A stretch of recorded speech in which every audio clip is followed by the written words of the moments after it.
Welcome to my channel, The Binge Eating Therapist. I'm Sarah, former binge eater turned psychotherapist, and my mission is to use this space to bring content to you to help you understand your struggle with food and break free from binge eating. And today's video is a binge eating recovery story interview with Stefanie. And I'm really excited to have Stefanie on the YouTube channel. Finally, she's somebody that I've wanted to have on here for a while, and she has so much wisdom, so much experience, and she's been through it all. And I just find her somebody who's extremely relatable, and she has a very, very good way of communicating that I seem to be struggling to do now. She's very articulate and she's got a great mind. So I always resonate with the stuff that she's putting on social media. So I felt like she had a lot to offer, and she definitely didn't disappoint. So I hope you enjoy this interview. Hi, Stefanie. Thank you so much for joining me today. Hi, Sarah. I'm so happy to be here. I've been following you on Instagram for a while now, and I must say, I think out of all the people that I follow, you are probably one of the most, I want to say, what's the word, voracious posters. Like, you post a lot of content. And I would say almost every post that I read of yours, like, I know there's something valuable. And I think Instagram knows that, because whenever I go onto Instagram, your posts are normally at the top of my feed. So Instagram obviously knows that you're doing something right. Thank you so much. I appreciate that. I have a lot to say, so I guess it comes through. Yeah, and so what it's done is it's just made me really curious about the person behind the account, which is why I invited you on today. So I know you struggled with binge eating, but I don't know anything about your story. So maybe if you feel comfortable, you could kick off by telling us a bit about your journey with binge eating. Yeah, so I am 41 now, but my journey into disordered eating and an eating disorder started when I was around 15. It was like that coming of age time period in adolescence. And I had always felt I was always a little taller than everyone else and just a little bigger than everyone else. And so it was something I'd always been self-conscious about, my body. But when I turned 15, my family life got a little bit went into upheaval a little bit. My family told me we were moving to Massachusetts. I was from New Jersey for my senior year in high school. And my world just felt like it felt like it was turning upside down, and I didn't feel like I had any say. And that's when my restrictive behavior started. So I became anorexic at that time. And I had a brief stint with that, and then I started binging, and I thought it was because I just didn't have the willpower anymore.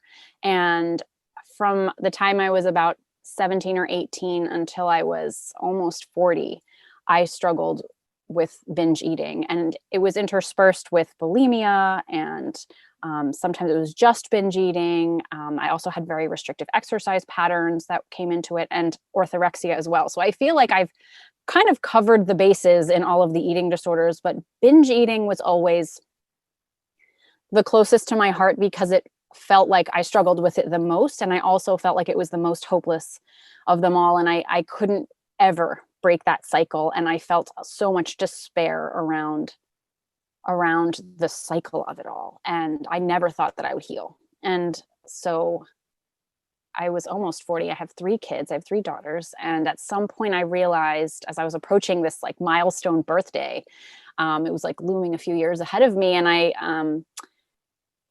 I just realized that nothing was going to change if nothing changed. And I read a book called The Fuck It Diet by Caroline Dooner. I don't know if you've read that one. Yeah, I know. And I guess it was the first time that it had occurred to me that I was allowed to eat food and that it didn't have to be this way. It had never been presented as an option before. And it just opened my eyes into a new way of thinking about things. And I ended up going through a journey that I healed myself. I had a therapist also. I had a coach also. So I employed a lot of other resources to help me along the way, but I did come out on the other side. And now that I have been living like this way for years, I still wake up every morning and I still feel grateful that this is my life now and that I get to eat in a normal way and that I'm not waking up with a binge hangover anymore. And so now this is what I do because I want to help others who feel as hopeless as I once did. Yeah, and I think it's something I don't see it talked about a lot, but it's something that comes up a lot for people I work with, is people who have had that brief stint of anorexia or longer stint of anorexia. And then when the anorexia almost, I want to say breaks, Yeah. like all the control's gone. And that's the whole fear of Yeah. the person with anorexia, right? Is that this is exactly what's going to happen. So for you, I'm guessing like your fears were realized in that moment when it switched for Mm-hmm. you. I remember the moment. I was in my kitchen and with moving boxes all around us that we were getting ready to move. And I had been highly restrictive up until that point. I never binged, and I was very rigid in my calorie control and all of that. And I opened the refrigerator door, and my mom had made macaroni salad or pasta salad. And I looked at it, and it was like a forbidden food. And I said, I'm going to just have one bite. And I had a bite, and I finished the entire bowl. And that was my first binge. I finished it very quickly and in secret, and all of it. And it was a lot of pasta in my belly. And that was the moment I started binging. And I kept saying, tomorrow, I'm getting back. I'm going back to my restriction. And tomorrow would come, and I would hold off for a little while, and then I would binge. So yeah, it was my worst fear realized. And that was, I think it put me into like a panic fight or flight mode all the time after that, because I was constantly like, you can't do this, be vigilant. And then I would inevitably, it would break. And as I now know, that was my body protecting me. I mean, that was a survival instinct. I get that now, but at the time it was completely confusing. And I felt like it was me that was wrong, that I was broken for not being able to have this resolve. Mm-hmm. Yeah. And also, like, I'm imagining when you've had that experience of being able to, for want of a better word, restrict and control so tightly, like that frustration about not being able to go back there. Like, at what point do you accept that that's not possible for you? It feels like that was just, in my mind, I think that must be just such a painful process when you, maybe a relief when you finally get there, but a real painful process to get to that point, right?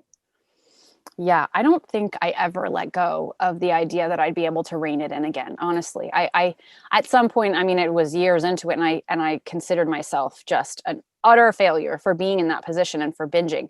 But I always believed, and that was what I thought was going to be my cure. I thought that the hope was that I was going to get back to a place of being able to restrict, that I just had to figure out the right combination of food groups to eat. So, for example, I would try keto or paleo. And I just thought it was a matter of, well, I just have to get the right combination so that my hormones, because I blamed a lot also on my hormones, which were a little bit wonky anyway.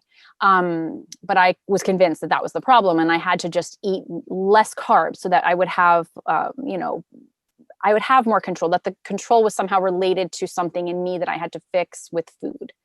So it never occurred to me that the solution might be to eat food and to allow food. It didn't not occur to me.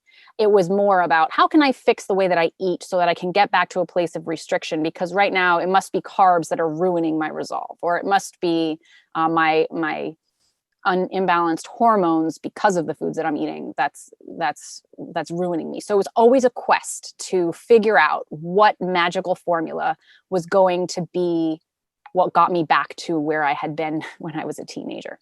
Mm-hmm. But then it sounds like by reading this book, there was a new way of thinking, a new possibility was offered to you, right? Like, it never occurred to you that perhaps Yeah. restriction wasn't the path to freedom. Like, who could have possibly Yeah. guessed that? Right. And that was exactly what it felt like. Because, I'd always heard the phrase, the definition of insanity is doing the same thing over and over and expecting different results. And I felt that was a very lived experience for me. But I knew of no other way. I didn't see it as, I just honestly couldn't envision another way. And I think at that time is when I had started dabbling in Instagram a little bit. And I know that social media gets a lot of flack for being, it can be toxic. It can be, influential in a negative way. But for me, I started seeing anti-diet accounts that I didn't know what that even was. And that's how I ended up finding that the book that I mentioned. And it was this little bits of wisdom that got peppered into my brain a little bit in terms of, you don't have to diet. You don't have to do it this way. And at some point that plus, and I realized that would be something different that I've never tried. And maybe that's what will break through this endless cycle. And so I sat with that for quite a while before I actually did anything. I did not just dive right in and get cured. It was a long time in coming, and me processing and accepting that might be an answer for me. And so by the time, a few years had gone by, I realized, okay, I think I'm ready for this, because still nothing is changing, and I'm going to give this a shot. And I was ready at that point to accept it, because at first I resisted it. And I did. And it was the most difficult, I would say, a year that I went through that process. And it was extremely difficult for me. And I don't want to minimize how, it wasn't like I read the book and I suddenly just stopped dieting. It was like, it took a lot of resolve day in and day out for me to keep with it. But I did. And I have a husband who is very supportive and helped me through that. And it started to work. And the more it started to work, and the more I would notice things shifting in my mind, the more I believed in it. So I was like, okay, we'll keep going, because this is the first day that you've ever woken up not thinking about breakfast, ever. So the more things like that would happen, the more I realized it was working. Mm-hmm. And I think that's really helpful in terms of like a timeline, because people, they read these books and there's part of their brain that goes, yes, like I get this. Oh my goodness, this is so true.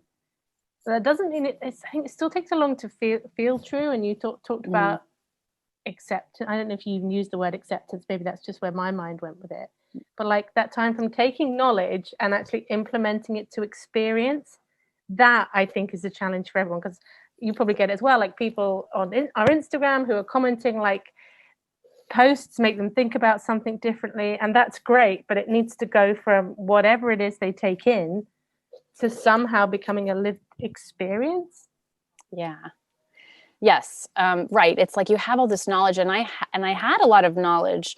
I'd collected it after some time, and even with even beyond anti-diet knowledge, like I knew I wasn't feeling my emotions very well, and I knew that I had a lot of work to do with my inner self-critic and things like that. And I had always been gathering. I read self-help books all the time. I'd had therapy since I was a teenager. I had a lot of tools and a lot of knowledge, but knowing it is different than doing it. And it was a matter of letting go. It was just, and it doesn't, letting go does not happen overnight. There's so much fear to get over, and so many years of this built up behind you, that to jump into something new is, even though it is hard to live in an eating disorder place, it's much scarier to jump into the unknown. So for me, it was a situation of the chaos felt more familiar, and at least I knew what I was dealing with, than jumping into something that was completely foreign to me. So I had to sit with it, and I had to be convinced. And I think it was a matter of actually not being convinced, but of me getting there myself organically, and bit by bit letting things in, where I don't think I could have done it if someone had just told me to, or if someone said like, here's what you do it now. And I wouldn't have been able to do it that successfully. It had to come entirely from inside of me. Mm-hmm. And I did. I reached a point eventually where I just knew that I was finished with this way of living, and I was going to try something new, because it wasn't making sense anymore. I guess it had never made sense, but it at some point, all of those messages became real inside. Yeah. And you mentioned having a therapist and a coach. Yeah. And I think a lot of people who are struggling with binge eating, they're like, who's the person who can help me? Is it a nutritionist? Because there's some brilliant nutritionists out there working with binge eating, coaches, therapists. What do you feel, just in your experience, is the difference of what you got from therapy compared to what you got from coaching? I had seen a bunch of different therapists throughout my journey, and the value that I derived from therapy, and I still go to therapy, I still see a therapist. I love therapy, but it's no longer for eating disorders. So the therapists that I had seen, some of them were not well versed in anti-diet. So there were some that even pushed doing detox diets, or doing the very things that were perpetuating the disorder, or at least the belief systems that perpetuated the disorder, by encouraging me to go further into, in the name of health, to go for more walks and go for and to do these things that just were not helping the cause, the root of it. And I understand where they were coming from, but it just wasn't addressing what I needed to address. Now, a lot of the tools that I learned in therapy, I now use because I understand where they fit in now that I'm healed, but I needed to heal the eating first before I could do that. So therapy provides a place to really work through a lot of root issues with family and inner child, and thought work, even emotional expression. I get a lot out in therapy. It's just a place to really vent and put everything and understand what's even happening in my own mind, because it's a place where you slow down and you put it out in the open. And as you do, I think it organizes your thoughts, and then you continue that, that continues through your week.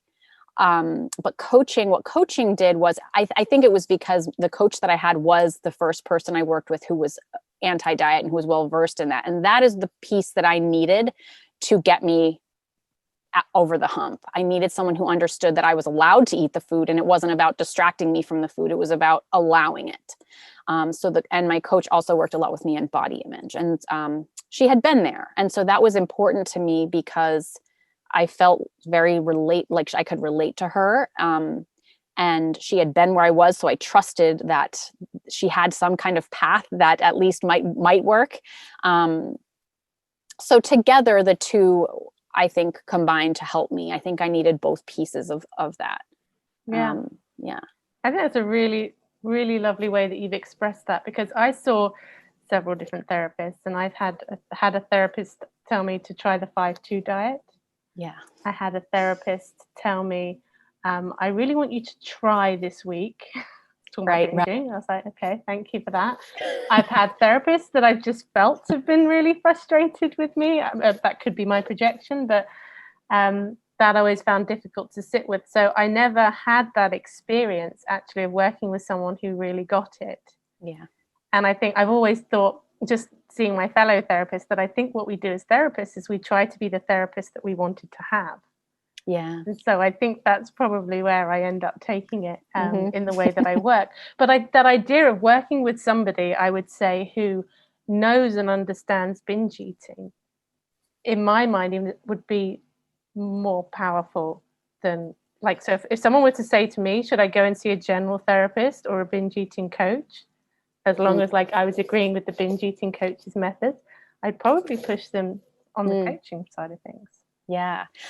Agreed. I feel like I'm sure it's this way for any, or maybe it's this way for any difficulty that you're dealing with, but for eating disorders, I can speak from my heart to say that I feel that having someone who really gets what that feels like and knows it from the inside out is someone who's going to be able to help, because I just think it's that missing chip that needed to be connected for me.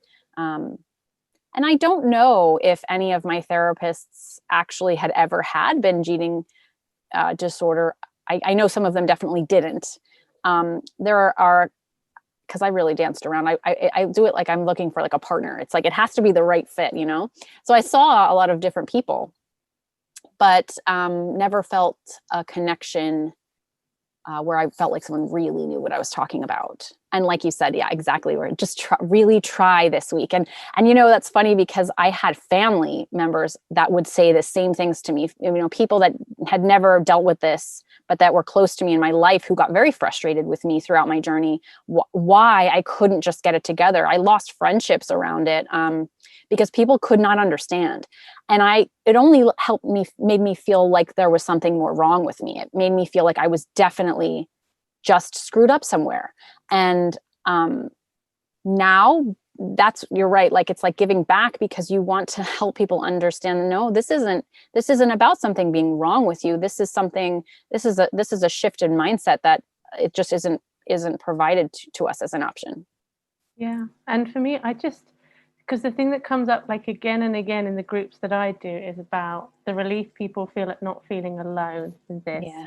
So my whole thing is about like, I just don't want people to feel alone. I know that relief, and maybe you see it in your groups. I know you run groups as well, but like, well, people will talk about how much lighter they feel. They talk about this lightness, like a weight's been lifted off their shoulders. And so, I mean, even like addiction models do it, right? I'm not saying I look at binge eating through the addiction model lens. It can be helpful for some, but that's not necessarily my approach. But that idea that we can do together what's just so difficult to do on our own. Yeah. And especially with binge eating, it's such a shameful, no one's talking about that. No one, so you're not meeting, it's not like you're, having conversations with people around, yeah, I do that too. It's just not done. So you only find, it's hard to find, you feel very alone when you're going through this. And I continue to feel, even in talking to people still who have recovered or who do this work, or my clients, that, when I feel this warmth and connection to people who have been through that. Because I think there's so many people actually that are struggling with this, and they're silently struggling. And so to provide people with a place to put it and to feel like, oh, this is normal, this is okay, oh my gosh, thank you, the relief that I see people feeling when, that makes it, I mean, that's just exactly why you get into it. It's like, yeah, you're not alone, and it's okay. Yeah, 100%. And I don't know if you get this in your group, but often I'll get someone who'll go, I can't believe you're all struggling. Like, to me, everyone here, you look like you've got your shit together. This idea that we just don't know what's going on. And I find whenever I go to social engagements where I don't know people and people find out what I do, there's always one or two people who pull me aside to tell me about their relationship with food. Yeah. Very much so.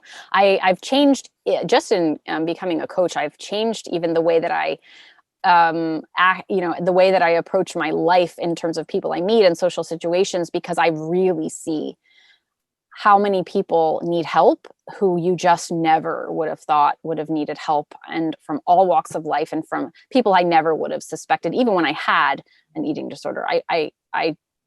I see now as a coach that all different types of people are coming, who otherwise present, like you say, very put together, and like they have everything in line, and they're very happy, and it's okay. And they even look like they have a normal relationship with food.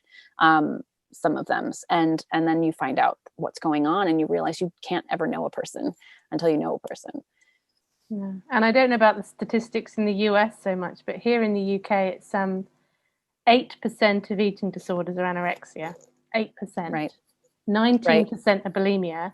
Yeah. And 22% are binge eating disorder. Right. But I always want to qualify this. This 22% is just people who've gone and got like a diagnosis from a doctor.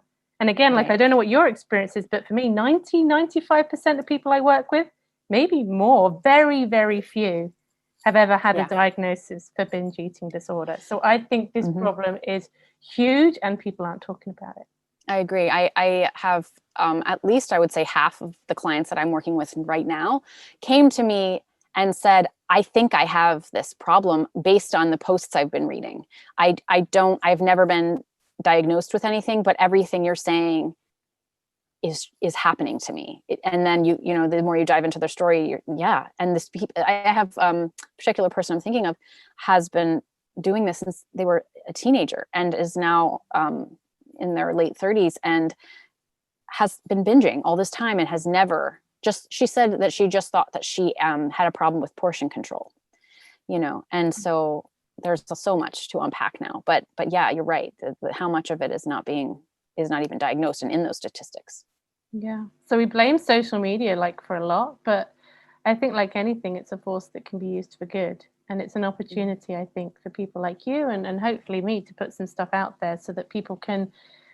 The other one I get is people saying, I had no idea until recently that this was a thing. Yeah. I don't know what else to call it, but a thing that is out there that people can relate to, that can be defined and understood. Yeah, I think that's a relief when people, to me, I was always very aware that I had binge eating, since I just knew that for a long time. So when I hear from people that I've never even heard of this as a thing, it feels like, wow, that must feel incredibly lonely and scary, because it's helpful to have something defined and outlined and kind of carved out as, oh, this is what I'm doing. This then makes sense. This is something people do enough that there's a diagnosis around it. But to not even know that, or to not, to feel like you're just doing something wrong all the time, and why can't you get it together, is lonely. Yeah, and I think it's the eating disorder that's often seen as the least valid in some way. Like somehow it's not taken as seriously, like even by people who are struggling with it. I can remember myself so I struggled with binge eating probably for about a year before I purged for the first time. And I remember the first time I managed to purge, and I was like, oh, bulimia, like I've got a proper name for this now. And straight away I went to the doctor and like got referred and all of this. And whilst, I did struggle with bulimia probably for about 5 or 6 years, I still felt like it was more binge eating. Like Same. There were times when I binged and I didn't purge. So yeah, there was an element of that. And so many people who think they have binge eating, they are restricting in between, or they're exercising, or they're doing these compensatory behaviors, which technically, I don't want to get into diagnostic criteria because I don't think it's helpful. It's just, we're just trying to all understand our experience, right? Right. But so many things that it just gets so complicated, And I don't know if you get people asking you to diagnose them, but I'm a therapist, and here in the UK, therapists, we don't do diagnoses, not officially, so I don't, and especially not over Instagram. Yeah, for sure. Yes, I do have people that are asking me lots of questions in DMs about, and it's like, oh, you need to see a doctor. But sometimes I hesitate to, even because I know that can be tricky too, is seeing a physician who may understand this enough, but also may, for someone who's binge eating, just refer you to another diet or weight loss program. So that can be hard too, because sometimes even the medical professionals are not on top of this part of the scenario. So, but yeah, I feel that on the binge eating, feeling like a lesser problem to have, like. And I think that just has to do more with diet culture, in terms of, because it's socially sanctioned to eat small amounts of food, and it is completely shameful to eat large amounts of food. And so it just seems like you're just eating too much. You just don't know how to be thin. And it becomes about that, rather than understanding that binge eating is more than just eating an extra, eating too much. It's a frenzy, and it's a mental issue that happens around food, and it's so much more charged than just eating too much. But how do people know the difference? Because no one's talking about it, really. Yeah. Well, I often think that if you've not had that experience where it literally feels like you have no control, it's like a flip has switched in your brain, and you cannot stop. Like you just can't find yourself in that moment to stop. I don't know if it's possible to understand. So people, they get frustrated when people don't understand. But I don't think I could have ever comprehended it had I not had that experience. I agree. I remember my mother, who never had disordered eating of any kind, really. She's pretty healthy relationship with food, and she never could understand as much as she would try. And I knew it, because you could just hear in the way someone speaks to you about it that they just don't. You go to a different place when you're binging. That there's no logic. There's no talking it through when you're in that place. And then what ensues after that, of the self-loathing and just that dark place that you can go to after a binge. You just know it, that some people have never been there, and then you can't convey that. You can't convey what that feels like unless you've been there. And I think that's probably true for a lot of different illnesses that people are suffering with, or mental health issues that people are dealing with, which is why it's helpful to have someone who has been through it, I think, as you heal. Yeah. I mean, I'm a huge fan of the group stuff. People will come to me for one-to-one work, and I'll offer them group. And some people, they think that one-to-one is somehow the gold standard, and that it's better in some way. And my experience is the group stuff's more powerful than the one-to-one. Yeah, I'm finding that more and more. I started doing just one-to-ones, and the more I was talking to different people, I wanted to connect them. I kept feeling, oh, you should meet, because you guys are saying the same things. And a lot of also a lot of people who are in the performing arts industry were coming to me, and they were struggling behind the scenes, and just these commonalities that I would find. And so I started putting together Facebook groups to connect people. And some people are very private about it. And I think that's why they shy away from group work, because it still carries so much shame. But I think that once you get past that, or if you can, or if you are looking for camaraderie or a place to feel less alone, then it's like those groups take off by themselves. They run them, because they're the conversation that's generated by people who just need to share and get this out and connect and feel like they belong somewhere, just kind of takes over. And that is the power of it. And that's like the warm fuzzy feeling that you get, when you have a group who's just really, it's just, you're right. It's like, it's just a lightness. It's really, really a powerful way of helping your recovery. Mm-hmm. And you mentioned, but exactly that, some people, there's so much shame that they don't want to do a group. So it's that idea, like they want to get rid of some of the shame and then join the group. Yeah. But it's like, maybe you need to join the group to get rid of some of the shame. Yeah. It's like weight loss, right? Exactly. I was just thinking that. I'll start living. Well, maybe you need to start living. Not lose weight. I need to stop binging, then I'll start living. Right. And I can say, start living. And then it might, Right. It's like doing that different thing, doing the thing you haven't tried yet.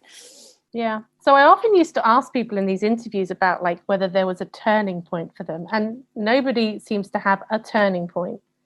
So I feel like there's sort of pivot points, and the one you've mentioned was the book. That definitely sounded like a pivot point, reading the Fuck It Diet. Are there other little pivot points that stand out in your mind as being significant pieces of your journey? I have 3 daughters.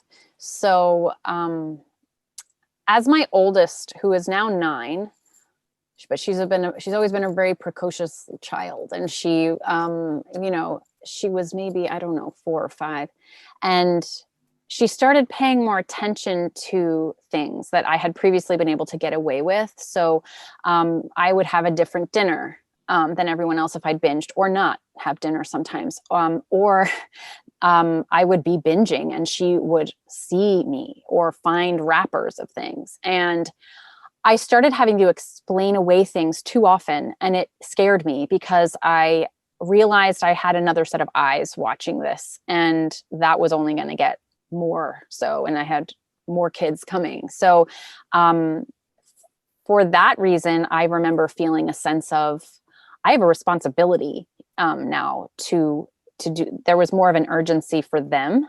And although I have to say that it was never enough just to have daughters, that wasn't enough for me to change things. I can't say that that was the reason, as much as I wished that it could have been.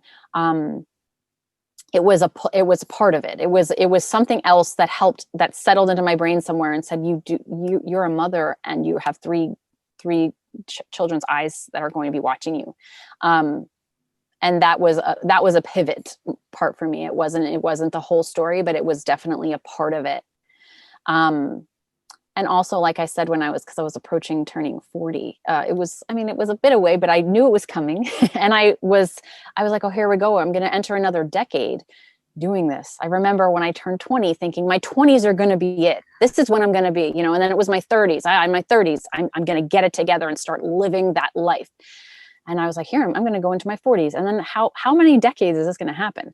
And so that was another little push or pivot in a different way.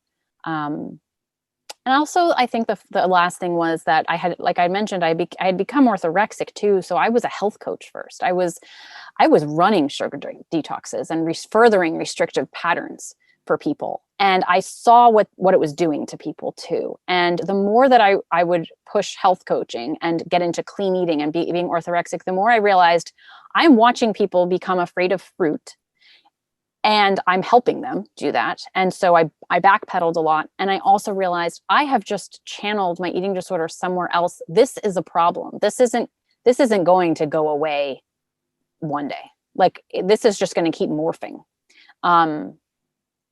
And I guess that gave me like a wider lens that I started to look at this from, instead of being, you know, so in it. I was like, wow, this is a pattern. This is something that I need to address.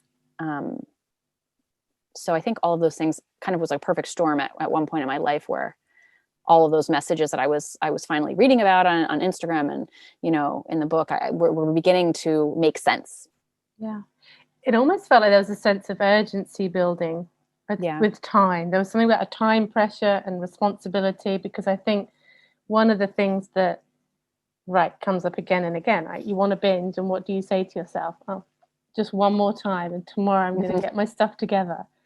And I suppose at some point, a big part of recovery is learning that the only time you can do anything different is now. Actually, you have no control over what's going to happen tomorrow. You're going to have to decide that tomorrow. But yeah. So someone watching this now who might be struggling with binge eating doesn't really know where to start. They know that it's a thing, and it's something they want to address or start moving into a better place with food. Like, what advice would you give to somebody right at the beginning?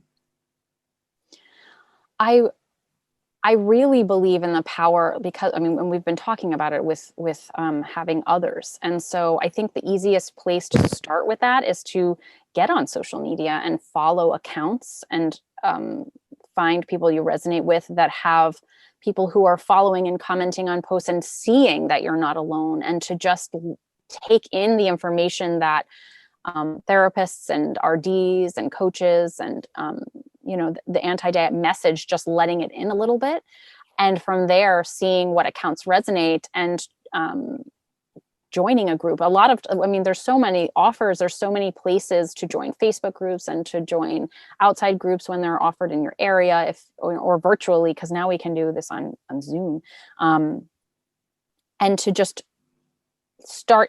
I don't believe in telling anyone you have to change now, you have to start eating tomorrow, you know, or today, you know, that's so daunting. But or you know, because people, you're right, who binge eat think they don't often think they're restricting, so sometimes it becomes across as the wrong message. But it's more about letting in the message, I think. And so opening your world to hearing more stories and connecting with more people who have been through it, and letting that come in.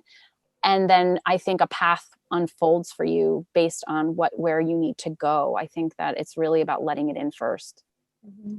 Yeah, no, I think that's great advice. And I'd second all of that. If people want to work with you, like, how could they do that? I think you've got a new group coming up soon. I am on Instagram as I am Stefanie Michelle, which is spelled with an F and one L. It's very difficult. My parents made it hard for me I'll to link have to it below. I'll link to it below. I'll put your Instagram below. Thanks. I do have a Facebook group also that I is, you know, for people, anyone who is interested in overcoming this with the camaraderie of other people. And I have a body image course that's coming out for people who are, because a lot of times people who are binge eating are afraid to recover because they're afraid their body will change, which is really, I mean, why this, it's all tied together. So this course that I'm currently offering is a way for people to kind of deal with them both at the same time, so that body image isn't getting in the way of feeling like you want of the recovery. Mm-hmm. And I also offer one-to-one coaching, and I will have a group program that's coming out in 2021, but right now I'm doing the one-to-ones, and I have the Facebook group. So you can find me on Facebook and Instagram, and on my website. Brilliant. Thank you so much, Stefanie. I've got so much out of talking to you today, and I really appreciate your time for coming on. Thank you so much for having me. It was a pleasure talking to you and finally meeting you. Okay, thank you.